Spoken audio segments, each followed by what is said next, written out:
মা হওয়ার পর একটা মেয়ে তখনই ভালো থাকে যখন তার সন্তান ভালো থাকে। আমার বাবুটা হওয়ার পর থেকে এমন কোনো মাস নাই যে ওর ঠান্ডা লাগে নাই।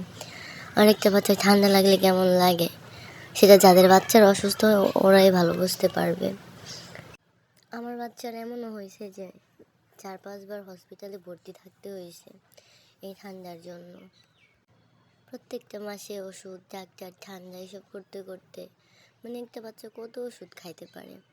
এবারও ঠান্ডা লাগছে, পরে সবসময় ওকে যে ডাক্তারটা দেখে উনি বললো যে একটা ইকো টেস্ট করায় দেখতে পারেন, যদি হার্টে কোনো সমস্যা, আশা করি আর এরকম কোনো সমস্যা হইব না।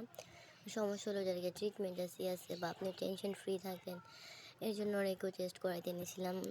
ওই দিন প্রায় 3-4টা হসপিটাল ঘুরছি, যে যেখানে বলছে যে ওইখানে ভালো হবে, ওইখানে গেলে বাচ্চাটা সুস্থ হয়ে যায়, ওইখানে গেছে। আমার মেন উদ্দেশ্য ছিল আমার বাবু তাড়াতাড়ি সুস্থ হয়ে যায়। তো শ্যামলিতে গেছি, ওইখানে বললো যে প্রায় 1.5 মাস পরে সিরিয়াল আসবো, আজকে যদি সিরিয়ালে যায়। তো আমার ইমার্জেন্সি দরকার, আমি ওখান থেকে এসে পড়ছি। পরে ইবনে সিনার 2টা শাখাতে গেলাম, একটা ধানমন্ডি 9 আর একটা 15-তে। 9 নাম্বারটা বাচ্চাদের ইকো করানো হয় না, আর 15 নাম্বারে ডক্টর ছিল না, সামনের মাসের 6 তারিখ আসবো। তো আমার ইমার্জেন্সি ছিল, আমি ওইখান থেকে এসে পড়ে আসার পর আমি আমাদের কদমতলিতে ওইখানে কথা বলে আসলাম, যে বললো যে এখানে বাচ্চাদের ইকো করানো হয়। তারপরের দিন আমার মাকে নিয়ে চলে গেছি বাচ্চা ইকো করানোর জন্য। কিছুই শান্তি লাগে না, কালকে সারাটা দিন বৃষ্টিতে ভিজছি, এইখানে ওইখানে যাওয়া আসা করতে করতে এদিকে ওর ইকোটা করাতে দিয়ে দিছি আমি। আর আসছি অনেক সকালে সিরিয়ালের জন্য। তারপরে এদিকে ক্ষুধা লাগছে একটু, যত যাই হোক নিজেদেরও তো ঠিক থাকতে হইব। খাওয়া দাওয়া না করলে তো একবারে সবাই অসুস্থ হয়ে যাবে। চিন্তায় চিন্তায়, আর আল্লাহ না করুক আমার বাচ্চাটা তাড়াতাড়ি সুস্থ হয়ে যাক, রিপোর্টগুলো ভালো আসুক, এইটাই মনে মনে দোয়া করতেছিলাম। আর এদিকে মা মেয়ে খাইয়ে নিতেছিলাম।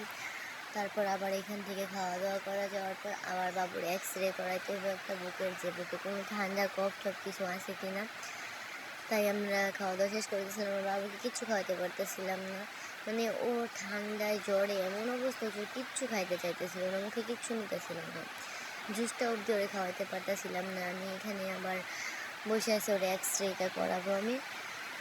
আর রিপোর্ট দিতে দিতে প্রায় রিপোর্ট দিবে বিকাল 5টার দিকে, আর এক্স-রে রিপোর্ট দিবে 8টার দিকে বলছে। তো এত লেট হয়ে যাবো ভাইবা বাসায় কল দিলাম। পরে আমার খালতো ভাই আসছে, যে এত রাত হবো আমরা একা একা যাবো, ও আসছে আমাদের নেওয়ার জন্য। এদিকে আলহামদুলিল্লাহ রিপোর্টগুলো খুব তাড়াতাড়ি দিয়ে দিছে, ডক্টরও দেখা এসেছি। আলহামদুলিল্লাহ আমার বাবাইটা খুব সুস্থ আছে, ভালো আছে, সব রিপোর্ট নর্মাল। কী যে খুশি লাগতেছিল ওই মুহূর্তটা, ওটা বলে বোঝানোর মতো না। সবাই আমার বাবাইটার জন্য দোয়া করবেন। আর এখন থেকে আমি আমার ছেলেটাকে আর কোনো ভিডিওতে বা কোথাও কোনো প্ল্যাটফর্মে আমি আনবো না, টিকটক, ফেসবুক, ইউটিউব কোথাও আমি ওকে আর শো করাবো না। তারপর প্রায় 8টার মধ্যে সব কিছু কমপ্লিট করে আমরা বাসায় চলে আসছি।